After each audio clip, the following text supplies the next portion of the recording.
तो सरकार का बेहद ही सराहनीय कदम है। जाहिर सी बात है कि 2% आरक्षण मिलने से खिलाड़ियों में खुशी तो जाहिर सी बात होगी ही। और ज्यादा जानकारी के लिए हमारे साथ जुड़ चुके हैं हमारे जो संवाददाता हैं महेश दादी जयपुर से।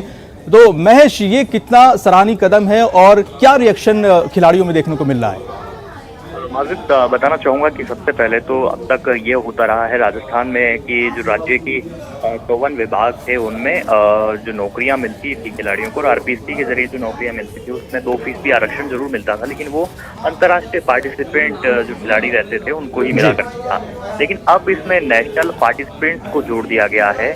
तो अब ये कहा जा सकता है कि जो राजस्थान की जर्सी पहन करके मैदान में अगर उतर रहा है खिलाड़ी तो वह भी इस नौकरी का हकदार हो जाएगा। और हाल ही में जिस तरह से राज्य सरकार की ओर से बजट में 75,000 नौकरियों की जो घोषणा की गई है, तो उसके आधार पर अगर देखा जाए तो 2% महेश जी आप जुड़े रहिए हमारे साथ खेल मंत्री अशोक चांदना जी जुड़ चुके हैं। महेश जी, आपका बहुत बहुत स्वागत है। अशोक चांदना जी, सबसे पहले तो मैं आपको मुबारकबाद पेश करूंगा कि 2% जो आरक्षण आपने दिया है खिलाड़ियों की, ये बेहद ही सराहनीय कदम है। इस पर सबसे पहले मैं आपकी प्रतिक्रिया जानना चाहूंगा। देखिए, जब माननीय मुख्यमंत्री जी ने मुझे खेल का पोर्टफोलियो दिया जी, तो उन्होंने सबसे पहली बात ये फोकस करी कि अशोक, तुम्हें खिलाड़ी हो इसलिए तुम्हें ये काम मैं दे रहा हूँ। और मैं चाहता हूँ कि कांग्रेस पार्टी के इस राज्य में खिलाड़ियों के लिए वो काम हो ताकि हमेशा के लिए लोग याद रखें। तो माननीय मुख्यमंत्री जी की इच्छा थी, हमारे घोषणा पत्र में भी था कि राज्य स्तरीय खिलाड़ियों को सरकारी नौकरी में प्रावधान दिलाया जाएगा। उसी के तहत हमने काम किया और 75,000 नौकरियां सरकारी इस बार माननीय मुख्यमंत्री जी ने डिक्लेयर करी है जी।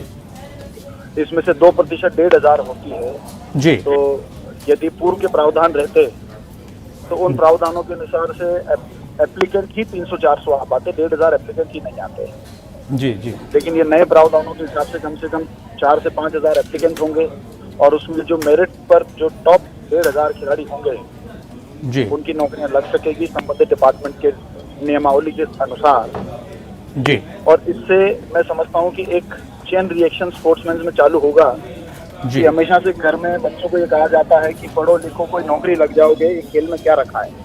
जी हाँ, बिल्कुल। पहले ये कहावत थी कि पढ़ोगे लिखोगे बनोगे खराब, कूदोगे बनोगे खराब जी। तो अब ये 1,500 बच्चे जब नौकरी लगेंगे तो पेरेंट्स को भी ये महसूस होगा कि नहीं, खेल कर भी नौकरी भी लग सकती है। बिल्कुल। और एक नई कहावत, पढ़ोगे लिखोगे बनोगे नवाब, लेकिन खेलोगे कूदोगे तो बनोगे लाजवाब। बिल्कुल, या तो बिल्कुल सही कहा आपने। स्पोर्ट्समैन बन सकते हैं, सुपरस्टार बन सकते हैं, विराट कोहली बन सकते हैं, रोहित शर्मा बन सकते हैं, अन्य खेल के खिलाड़ियों के राहुल बन सकते हैं। जी बिल्कुल अशोक चांदना जी, आपने सही कहा। क्योंकि देखिए क्या होता है ना कि इनसिक्योरिटी एक जो जिंदगी में होती है हर माँ बाप के जहन में होती है। तो इसी वजह से जो अगर माँ बाप चाहते भी हैं कि अपने बच्चों को आगे बढ़ाए खेल में, तो उनके भविष्य को सोचकर इसीलिए पैर पीछे खींच लेते होंगे कि नहीं खेलो कूदो मत, नहीं पढ़ाई करो तो आगे बढ़ सकते हैं। बिल्कुल, इसमें ये देखिए आप कि जब बच्चा खेलेगा, जो extra talented and good training वाला बच्चा होगा जी, वो तो वैसे ही सुपरस्टार हो जाएगा। बिल्कुल। और वर्ल्ड चैंपियंस के लिए बड़े बड़े इंटरनेशनल इवेंट में अवार्ड लेने वालों के लिए आउट ऑफ टर्न पॉलिसी हम अलग से लेकर आ रहे हैं जी। लेकिन फिर भी वो खिलाड़ी, क्योंकि एक खिलाड़ी अकेला खेलकर मैदान पर तो सुपरस्टार बन नहीं सकता है, उनके साथ में और 10-20 खिलाड़ी होते हैं जिनका योगदान होता है साथ में उसको सुपरस्टार बनाने में। उन खिलाड़ियों का क्या जो जस्ट सेकंड रह जाते हैं, लेकिन उन्होंने भी अपना पूरा जीवन स्पोर्ट्स को दे दिया और उनकी मेहनत से भी वो स्पोर्ट्स जो हमारा स्टार है वो बना है। जी बिल्कुल। खिलाड़ियों के लिए ये 2% नौकरियों में प्रावधान किया ताकि किसी को इनसिक्योरिटी उनकी खत्म हो जानी चाहिए। बिल्कुल। और अपनी पूरी ताकत लगाकर वो गेम को खेल सके। जी जी। अशोक चांदना जी, मैं एक चीज और सराहनीय कदम मैं कह रहा था कि आपका इसलिए सराहनीय कदम है क्योंकि देखिए अक्सर क्या होता है कि जो हमारे देश के जो खिलाड़ी होते हैं वो प्रदेश स्तर पे ही नहीं राष्ट्रीय स्तर पे भी जो है वो अपना योगदान दिए होते हैं, गोल्ड मेडल लाए होते हैं, सिल्वर मेडल लाकर देते हैं देश को, लेकिन उसके एवज में उनको मिलता क्या है? आप देखते हैं कि कई दिनों बाद जो है वो चाय बनाते हुए कहीं दिखते हैं तो कहीं मजदूरी करते हुए नजर आ जाते हैं। तो ऐसे में जाहिर सी बात आपका ये जो कदम है बेहद ही वाकई सराहनीय है। इसमें मैं आपको एक और बात बता दूं, हमने पहली बार स्कूल नेशनल के मेडलिस्ट को भी इसमें इंक्लूड किया है ताकि जो बच्चे कम उम्र में नेशनल मेडल अगर स्कूल नेशनल में हासिल कर रहे हैं, इसका मतलब उनमें टैलेंट तो है कई बार सुविधा के अभाव में वो अपने टैलेंट को परस्यू नहीं करते हैं, वो अपनी लाइन चेंज कर देते हैं। जी अब बिल्कुल। कोई भी टैलेंटेड बच्चा अगर बचपन से स्कूल टाइम से वो मेडल मार रहा है जी तो उसको वयस्क होने के बाद में कोई रोजगार देखने की उतनी आवश्यकता नहीं पड़ेगी, क्योंकि कंपटीशन में वो 2% में ऑटोमेटिक एलिजिबल हो जाएगा और जी, उसकी बिल्कुल। नौकरी लग जाएगी। तो उसका फिर भी स्पोर्टिंग करियर 18 साल के बाद में जी। 10-15 साल का उसका स्पोर्टिंग करियर फिर भी बाकी रहेगा और वो देश के लिए, प्रदेश के लिए एक असेट बनेगा भविष्य में। बिल्कुल बिल्कुल। अशोक जी, एक चीज मैं ये जानना चाहता हूँ कि किस किस लेवल के जो खिलाड़ी इसका फायदा उठा सकते हैं? देखिए, इसके अंदर हमने पहली बार इंक्लूड किया है कि स्कूल नेशनल्स के जो मेडलिस्ट होंगे, यूनिवर्सिटी नेशनल्स के मेडलिस्ट होंगे जी पार्टिसिपेंट होंगे, नेशनल ओपन नेशनल्स के जो पार्टिसिपेंट हैं वो भी होंगे और साथ ही साथ पैरा एथलीट जो है हमारे देश जी नेग्लेक्ट हो गए थे, उनका किसी ने ध्यान नहीं रखा। इस बार हमने पैरा एथलीट्स को भी इसके अंदर इंक्लूड किया है। जी जी अशोक जी, आपका बहुत बहुत शुक्रिया तमाम जानकारी देने के लिए, हमसे जुड़ने के लिए, और एक बार फिर से हम आपका शुक्रिया अदा करते हैं सराहनीय कदम के लिए। तो हमारे साथ महेश दादिश भी जुड़े हुए लगातार। और महेश जी, अभी हमारी बात हो रही थी अशोक चांदना जी से, उन्होंने पूरा बताया कि किस तरह से इसका प्रावधान किया गया और इससे किस किस लेवल के खिलाड़ियों को फायदा मिलेगा। तो मैं आपसे ये जानना चाहता हूं कि इस फैसले के बाद से वहां के खिलाड़ियों में क्या रिएक्शन देखने को मिल रहे हैं?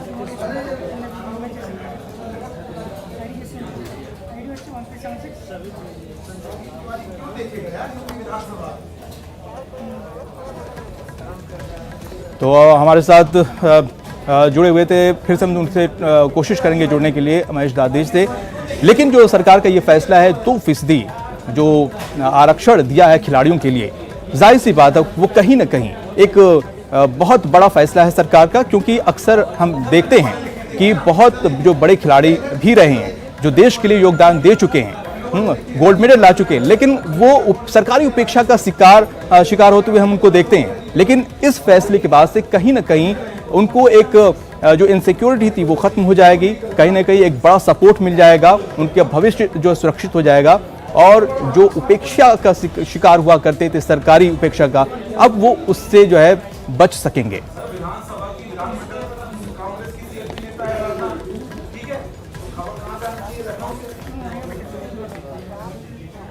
चलिए हम बात करते हैं इसरो के नए उड़ान की। भारत ने एक नया इतिहास रचा है, क्योंकि आज 9:28 में ये श्री हरिकोटा स्पेस से जो है भारत ने एक सैटेलाइट लॉन्च किया है, जी कार्टोसैट 3 को लॉन्च किया है, जो कि एक बड़ा कदम है भारत की तरफ से, क्योंकि इसकी बहुत ही अहमियत मानी जाती है, क्योंकि ये एक ऐसा सैटेलाइट लॉन्च किया गया है जिससे एक निगरानी की जा सकती है पूरे सीमा सुरक्षा की, और जो भी दुश्मन देश हैं जो हम पर बुरी नजर रखते हैं, तो उसके लिहाज से भी ये एक बड़ा कदम है। आपको बता दें कि सफलतापूर्वक इसको लॉन्च कर दिया गया है। अब भारतीय सेनाएं पाकिस्तान की नापाक हरकत और उनकी आतंकी गतिविधियों पर जो है बाज जैसी नजर बनी रहेगी, और जरूरत पड़ने पर इस सैटेलाइट की मदद से सर्जिकल या एयर स्ट्राइक भी कर पाएंगे। इसरो चीफ डॉक्टर के सिवन ने सफल लॉन्चिंग के बाद कहा है कि मैं बहुत खुश हूं, क्योंकि PSLV C-47 ने कार्टोसैट 3 और 13 अमेरिकी सैटेलाइट को सफलतापूर्वक लॉन्च कर दिया है। यह सबसे ताकतवर कैमरे वाला नागरिक उपग्रह है।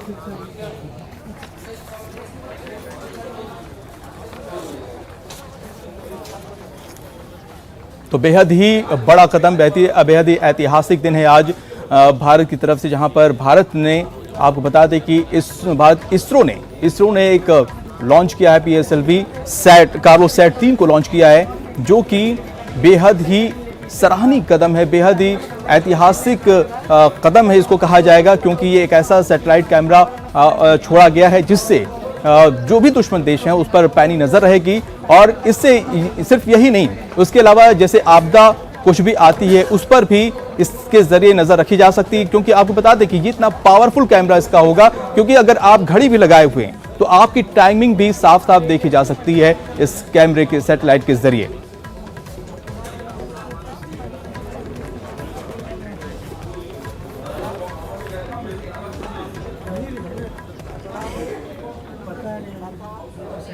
और अब चलिए आप बात करते हैं रफ्तार के कहर की। जी हाँ, रफ्तार का कहर थमने का नाम नहीं ले रहा है।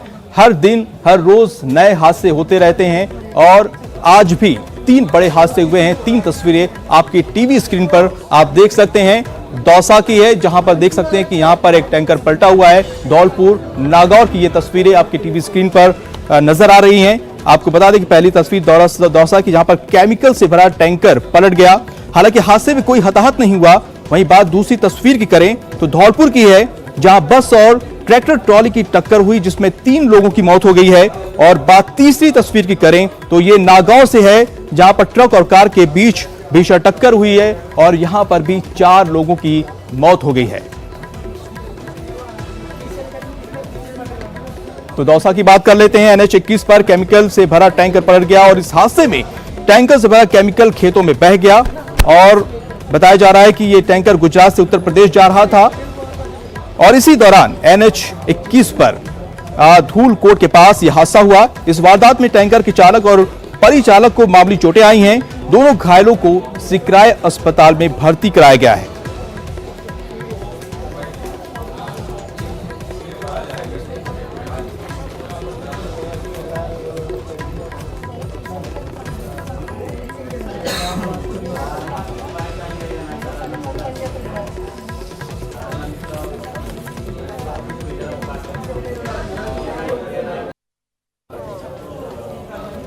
ब्रेक के बाद आपका स्वागत है। अब बात करते हैं कोटा के चुनाव की, जहां पर आपको बता दें कि जिस तरह से चुनाव लगातार हुए हैं, उसके बाद पार्षद की और कल आपको बता दें कि मेयर के चुनाव हुए थे, नगरपालिका अध्यक्ष के चुनाव हुए थे और आज उपाध्यक्ष के चुनाव होने हैं।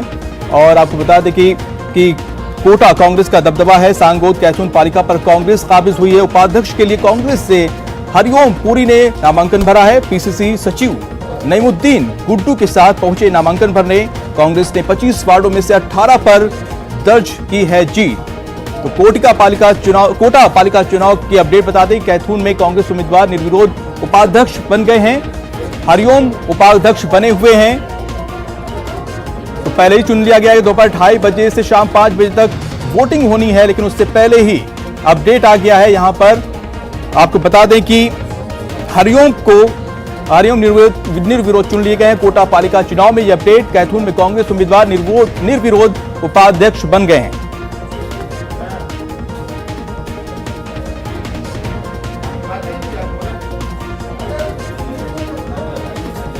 तो इस वक्त की बड़ी खबर आपको बता दें कोटा से आ रही है, जहां पर कोटा नगर पालिका से अपडेट आ रही है।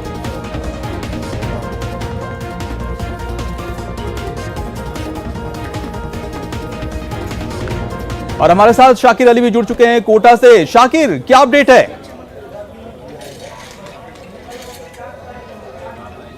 जी देखिए माजिद, कैथून में जो है एक बार फिर कांग्रेस ने बाजी मार दी है। कल अध्यक्ष पद पर भी क्लीन स्वीप किया था, 19 वोट मिले थे और 1 क्रॉस वोट बीजेपी के जो है पार्षद ने भी किया था। आज जब उपाध्यक्ष का जो चुनाव था उसमें भी निर्विरोध कांग्रेस के जो उम्मीदवार है हरिओम पुरी, वो निर्विरोध घोषित कर दिए गए उपाध्यक्ष। और जो यहाँ के जो नेता हैं जो पूरे चुनाव की कमान संभाल रहे थे, नईमुद्दीन गुड्डू, वो हमारे साथ मौजूद हैं। जो उपाध्यक्ष है वो हमारे साथ मौजूद हैं। जी, लगातार क्यों बाजी मार दी है आपने? आज कुछ था, लगता था आपको बीजेपी आएगी सामने? नहीं, बीजेपी का तो कल ही मालूम हो गया था। कल बीजेपी का 1 वोट जो क्रॉस हुआ, उसके डर से वो आ जा ही नहीं सकते थे। अगर आ जाते तो मैं मानता हूँ आज 2 वोट क्रॉस होते। इसी डर से वो आए और देखभाल के वापिस चले गए। माजिद, युवाओं को यहाँ पर तरजीह दी गई है। जो अध्यक्ष है आयना मेक, वो भी युवा है और उपाध्यक्ष हरिओम पुरी जो है काफी लंबे वक्त से कैथून में काम कर रहे हैं। अब जिम्मेदारी मिली है आपको, क्या प्राथमिकताएं रहेगी आपकी?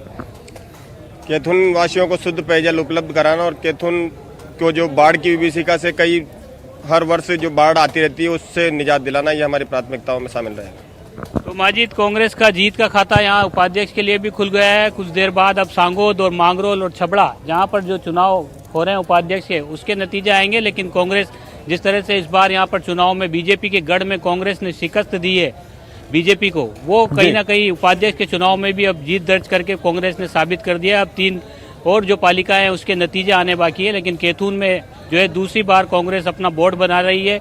अध्यक्ष भी दोबारा इन्होंने काबिज कर दिया है और उपाध्यक्ष पद पर निर्विरोध इनका प्रत्याशी हरिओम पुरी वो चुनाव जीत गए हैं। लेकिन शाकिर अली, ये जो सस्पेंस था जो दर्शकों के लिए कि जो एक दिलचस्पी थी वो पहले ही खत्म हो गई है। वोटिंग से पहले ही, नतीजे से पहले ही निर्विरोध चुन लिया गया इन्हें।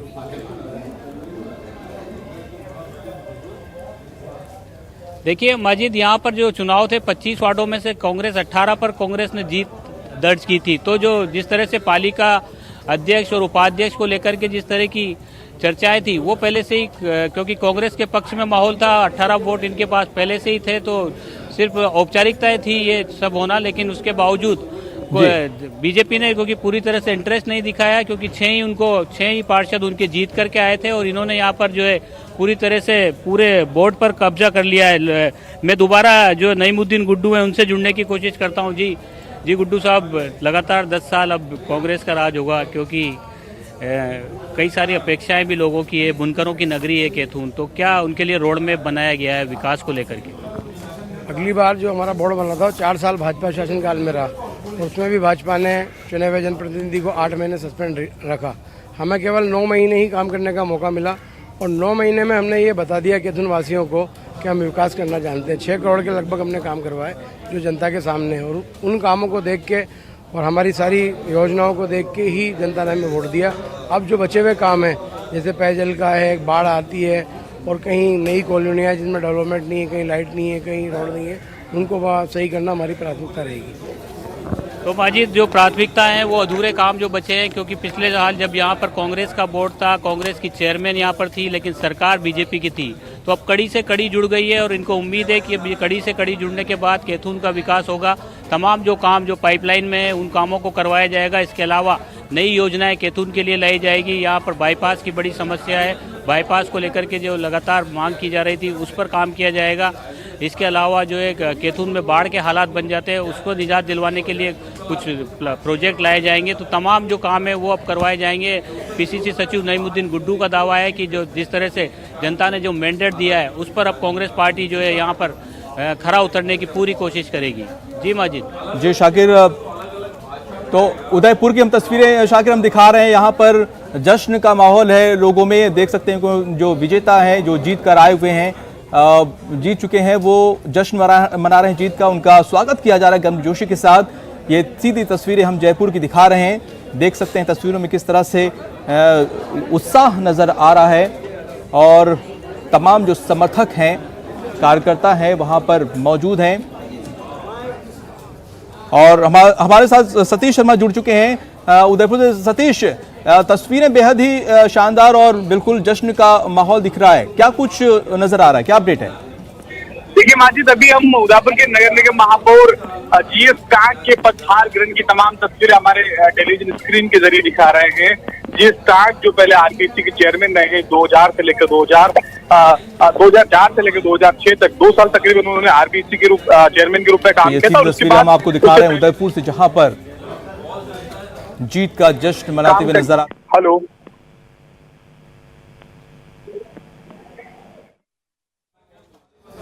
जी सतीश, जारी रखिए। देखिए बिल्कुल, जीएस टांग जो तकरीबन 2004 से लेकर 2006 तक आरपीएसी के चेयरमैन रहे थे, और अगर हम बात करें तो उससे पहले पीडब्ल्यूडी में एससी की पोस्ट पर उन्होंने काम किया था। तो एक बेबाक छवि है, बेदाग छवि है, और कहीं न कहीं जिस तरह से सन पृष्ठभूमि से जो टांग आते हैं, लगातार जो गृह मंत्री रहे और नेता प्रतिपक्ष गुलाब सिंह कटारिया हैं, उनकी पसंद में जीएस टांग को माना जाता है। तो जीएस टांग का पदभार ग्रहण अपने आप में कई मायनों में कहा जा सकता है कि उदयपुर में किस तरह से सन पृष्ठभूमि वाले एक नायक की, एक नेता की एंट्री यहाँ पर कराई गई है। जिस तरह से निगम में लगातार बीजेपी नेताओं का दौरा रहता था, उसी में एकदम राजनीति से अलग इस बार एक प्रशासनिक और इंजीनियरिंग तबके से जुड़े रहे अधिकारी को यहाँ पर बिठाया गया। अगर हम बात करें नेता प्रतिपक्ष कटारिया का, ये दावा था कि जिस तरह से एक महत्वपूर्ण काम होता है निगम का शहर के विकास को लेकर, तो ऐसे पोस्ट पर जीएस टांग जो इंजीनियरिंग के रूप रहे हैं, इंजीनियर के रूप में आते हैं, तो किस तरह से वो शहर का बेहतर तरीके से विकास कर सकते हैं, बेहतर भूमिका अपनी निभा सकते हैं, उसको लेकर रहेगा। इसके साथ ही अगर हम बात करें ताजा अपडेट की, तो तमाम पार्टी के जो नेता हैं वो यहाँ पर आपको मौजूद नजर आ रहे होंगे। पार्टी के जो जिलाध्यक्ष रविंद्र शिमाली वो आपको नजर आ रहे हैं। उसके बाद खास बात ये कि पिछले जो 5 चेयरमैन रहे हैं वो आपको तस्वीरों में नजर आ रहे होंगे। इस तरह से अगर हम बात करें निवर्तमान महापौर चंद्र सिंह कोठारी आपको तस्वीरों में नजर आ रहे होंगे जीएस टांग के साथ ही, और उसके बगल में युधिष्ठिर कुमावत, रविंद्र शिमाली, रजनी डांगी, तमाम लोग जो है आपको नजर आ रहे हैं। और इस तरह से अभी देखिए फाइट मीडिया से मुखातिब यहाँ पर हो रहे हैं। जी आप सीधी बात महापौर के जरिए सुन पाएंगे। बिल्कुल सतीश, अभी 2:30 बजे से जो है उपाध्यक्ष की जो है वोटिंग होनी है 2:30 से 5 बजे तक। जीएस टांको मीडिया से मुखातिब हो रहे हैं, मैं चाहता हूँ वो उनकी जी आवाज आप तक पहुंचे, वो सुने। जी बिल्कुल। आपके सहयोगी कौन रहेंगे वो भी अब तस्वीर साफ हो गई है कि बादल जी आपके साथ में उपमहापौर के लिए आएंगे, किस तरह से? देख रहे अभी तक वोटिंग हुआ नहीं है, इसलिए अभी ये मत कहो कि पारस है। आप एकदम जो इस कमरे में बैठकर मेरे से आप कमिटमेंट करना चाहते हैं अभी नहीं।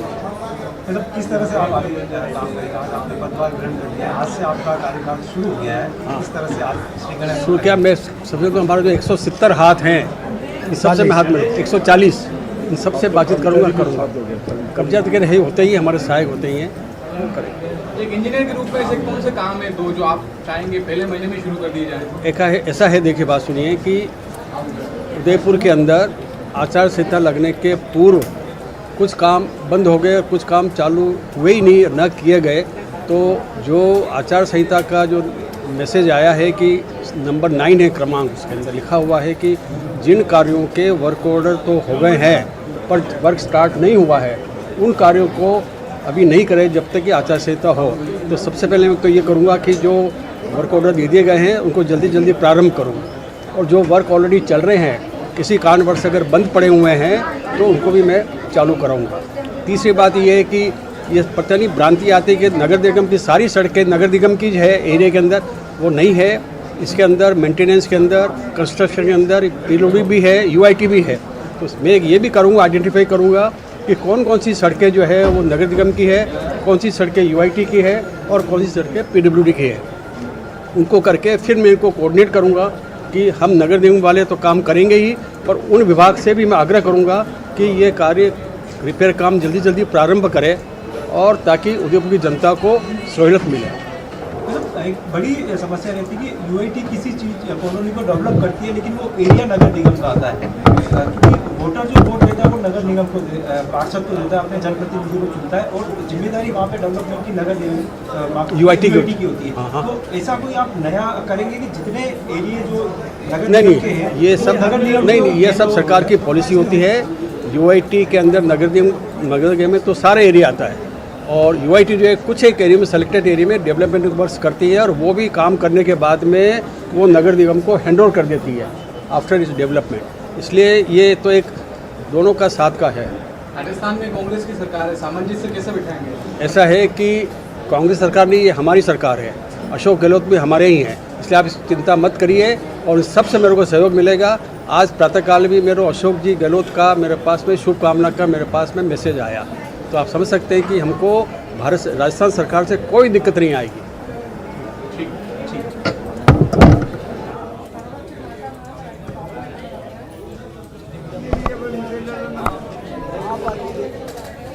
तो आप जीएस टांग को सुन रहे थे, और वो उदयपुर के मेयर बन चुके हैं। आपको बता दें कि और पदभार जो है ग्रहण कर चुके हैं वो, और इसके बाद वो मीडिया से रूबरू हुए, और क्या प्राथमिकताएं हैं उनकी उन्होंने अभी मीडिया से रूबरू होकर वो बताया है। और साथ में एक चीज़ ये भी उन्होंने बताया है कि उन्हें अशोक गहलोत का मैसेज भी आया, शुभकामनाएं भी उन्होंने दी है, लिहाजा उन्हें कोई दिक्कत नहीं आने वाली है, और जो कांग्रेस की सरकार नहीं है, ये हमारी सरकार है, और सबसे तालमेल मिलाकर बैठाकर वो काम करेंगे और जनता को ज़्यादा से ज़्यादा फायदा पहुंचाने की कोशिश करेंगे।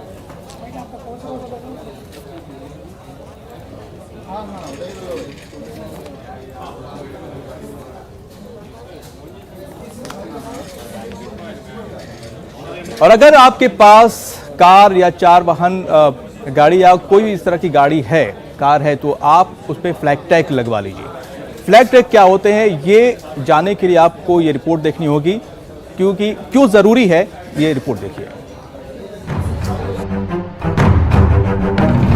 अगर आपके पास अपने वाहनों के लिए फास्ट टैग नहीं है तो इसे जल्द ले लीजिए।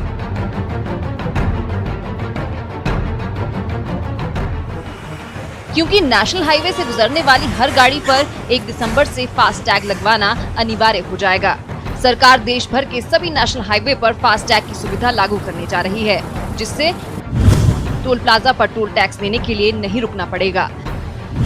फास्टैग तकनीक के जरिए टोल पेमेंट ली जाएगी, लेकिन बिना टैग वाहन ले जाने पर दोगुना शुल्क चुकाना होगा।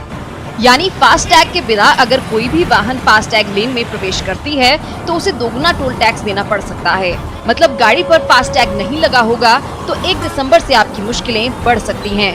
ऐसे में कभी कभार नेशनल हाईवे से गुजरने वाले वाहन चालकों को नुकसान उठाना पड़ेगा। वैसे नई गाड़ियों में तो ऑटो कंपनियों की ओर से इसकी सुविधा लगा कर दी जा रही है, लेकिन पुराने वाहनों को फास्टैग मुहैया कराने के लिए सरकार ने 23 बैंकों से अनुबंध किया है। इसे अमेजॉन और पेटीएम से भी खरीदा जा सकेगा। इसे माई फास्टैग ऐप की मदद से बैंक अकाउंट से लिंक किया जा सकेगा। फास्टैग वाले ग्राहकों को टोल पेमेंट करने पर 2.5% कैशबैक भी मिलेगा। इस कार्ड को साथ रखने की जरूरत नहीं होगी, क्योंकि माई फास्टैग ऐप में ही कार्ड का विकल्प होगा।